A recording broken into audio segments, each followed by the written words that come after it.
viral. And now, from the presidential debate in Greenville, South Carolina, here's your host, Bob Powell. I'm here at the Peace Center in Greenville, South Carolina. It's the scene of the first debate of the 2012 election cycle. The mood's pretty festive outside. We've got street bands playing off in the distance, a few street preachers spreading their message of salvation. But the big question tonight is, are any of the participants in tonight's debate going to be the salvation of the Republican Party? Participating in tonight's debate are Tea Party candidate Herman Cain, former New Mexico Governor Gary Johnson, former Minnesota Governor Tim Pawlenty, Pennsylvania Senator Rick Santorum, and Texas Congressman Ron Paul.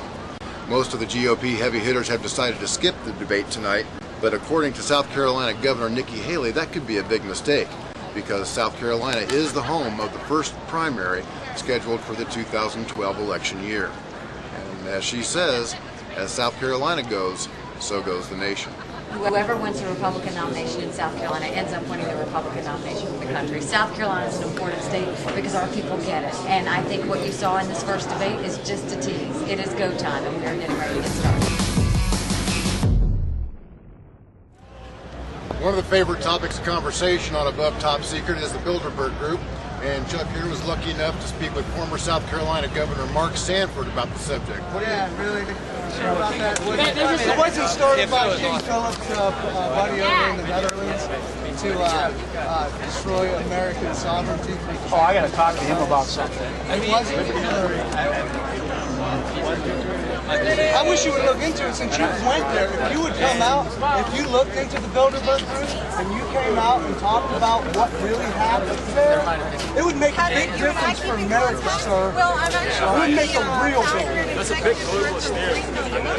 I'll shake your hand if you promise to look into the Bilderberg and what they do. What do you have to say? He said the Bilderberg Group was a bunch of washed-up has-beens, and really, the thing that I wanted to tell him the most was, hey, look, you say you're going to look into it, I'll shake your hand, and I'll take your word for it, which, you know, I take it lightly, but who cares about Miss Argentina when you're up there making plans for the overthrow of the United States government? So is Mark Sanford supposed to be a member of the Bilderberg Group? Well, he was invited, and he said he was invited by a man.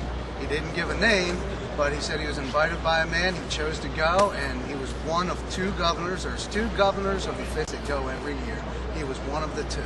And then the big scandal came. I think there's a lot of intrigue and conspiracy theory on that one that really doesn't exist, at least based on my limited experience. And I can't speak for what's happened there over the years.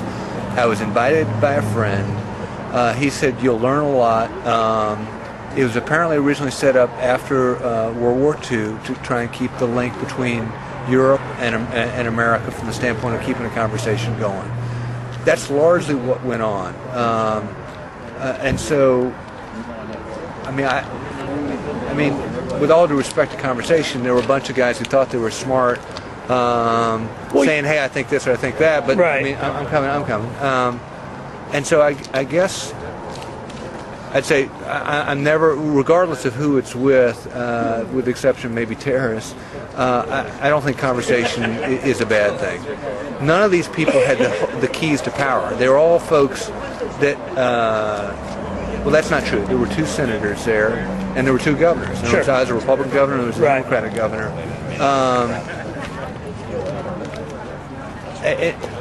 And so they talked about what was going to happen next in the relation with China, what was going to happen next in relation to Europe, what was going to happen next. And so I thought it was interesting. And so I understand that a lot of conservatives are very messed up. I called a number of friends that had called me and said, well, why'd you go? I said, well, look, a friend asked. I didn't know there was such a big deal.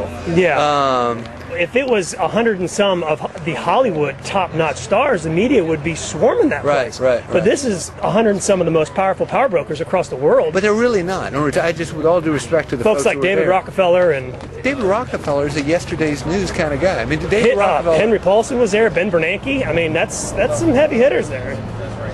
So maybe they weren't there. Oh, absolutely. Oh, were they? Absolutely. Okay. Are you sure about that? I'm not trying to defend the group. I'm not. I went there once. It was interesting. I said, look, if it's a big deal, I ain't going again. It ain't that big a deal. But I would say there is just in fairness to that group, there's probably a lot of conspiracy theory that exists based on people being frightened about what they don't know. And I'm just saying. The thing that whenever I was thinking about this evening, it was like he had that big scandal go on. Bilderberg Group, very good at controlling the media. You think it would have blown up that much? That's just a thought, you know, it's just a thought. But I'm kind of thinking that maybe he didn't join and maybe they kind of got back at him. Well, the Bilderberg Group doesn't control me, and it doesn't control above top secret. I'm standing here with Herman Cain. He's a big cheese of Godfather's Pizza. And sir, I've got a question. Yes. Okay. Osama bin Laden was never charged with a crime in connection with 9/11. He's dead. Everybody's cheering. Okay. Then we've got Anwar al-Awlaki. That man is an American citizen. All right, meanwhile, the Central Intelligence Agency wants him dead or alive, but apparently the American-born terrorist with ties to the 9/11 hijackers has been a guest of honor at the Pentagon. Julie Kurtz joins us from Washington. You've got to be kidding me. Yeah, here's what we know. Fox News has learned that Anwar al-Awlaki, the American Muslim cleric, remember him with a worldwide following, dined with military brass at the Pentagon within months of the 9/11 attacks. New documents obtained by Fox include an FBI interview conducted after the Fort Hood shootings. It states that al-Awlaki was taken to the Pentagon as part of the military's outreach to, quote, moderate Muslims, according to FBI documents. We do know that currently al-Awlaki is a high priority target for the U.S. and the government of Yemen. He is connected to the 9/11 hijackers, the shootings at Fort Hood, and bombings. The fact that Anwar al-Awlaki is an American citizen, Yes. and that he's never been charged, much less convicted of a crime. He should be. But, well, whether he should be or not is beside the point. He has not been charged, and he has not been convicted in a court of law. He's an American citizen. I agree. He should be charged, and since he's an American citizen, he should then be tried in our courts. Do you think it's legal to issue a shoot-to-kill order? What do you mean? In his case? In his case, no, because he's an American citizen. If he's an American citizen, which is the big difference, then he should be charged and he should be arrested and brought to justice. Now, I'm standing here with New Mexico Governor Gary Johnson, and I've got one question for you. In the case of Anwar al-Awlaki, that man is an American citizen. Exactly. He has never been charged with a crime, much less convicted of one. Yet President Obama has issued a shoot-to-kill order on him. That is very troubling. Very troubling. So, do you think that when the President of the United States can issue an execution order on an American citizen without having been brought to trial? Do we live in a dictatorship now? Well, what you point out is very troubling. Yes. Would you say that when the President can just executively order the murder of an American citizen without a trial, that we live in a dictatorship? Well, the reality is that has been ordered, and this is an individual who is an American citizen and has not been tried or convicted of anything. And if you were in the White House today, how would you take care of Mr. al-Awlaki? I would be looking to apprehend Mr. al-Awlaki, and I don't know what the evidence. Again, it's wrong. It's wrong.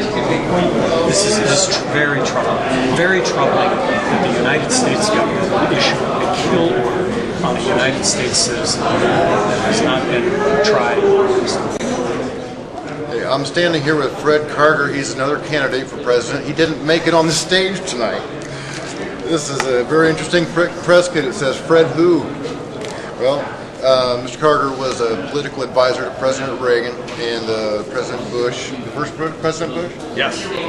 Anwar al-Awlaki. He's been touted now as one of the higher-ups in Al-Qaeda. But this man is an American citizen. He's never been tried, never even been charged with a crime. Yet President Obama has issued a shoot-to-kill order on him wherever he may be found anywhere in the world. Do you think that the president's overstepping his authority just a little bit? Well, you know, when it comes to terrorism, I think the tougher we are, the better. We need to send a message to these terrorists. You know, we're not going to just sit back. The system of military courts are obviously better in these situations, but when someone has evaded the law and we cannot find them, you know, sometimes in order to shoot to kill is necessary. I mean, I think we need a very tough approach to terrorism in this country, and I think that, you know, I'm for the continued opening and use of Guantanamo. I think that system works, and bringing these trials to New York City, disrupt the entire city, and to, you know, cost the American public, I think is not worth the price they're trying to do to bring this. And same with, you know, and move everyone to a prison in Illinois when we're established in Guantanamo, which is still a strange situation to me, the fact that we're on Cuban soil. But, you know, we need that ability to interrogate these possible terrorists and obviously some trials, you know, as they're brought up for prosecution. But for the President of the United States to issue a shoot-to-kill order on an American citizen without any kind of a trial, without even a charge, he hasn't even been charged with a crime. Don't you think that's overstepping it a little bit? Yeah, I'm not as familiar with that particular case or the President's orders on that, so it's hard for me to really comment. I'm fairly new to the issues and policy area. I've always worked, you know, for a lot of candidates, so I'm really trying to study and vote up on the issues, but obviously that is another concern. Okay, well, Fred Carter, he's a candidate for president, and thank you very much. I appreciate it. Enjoyed it. Thanks very much.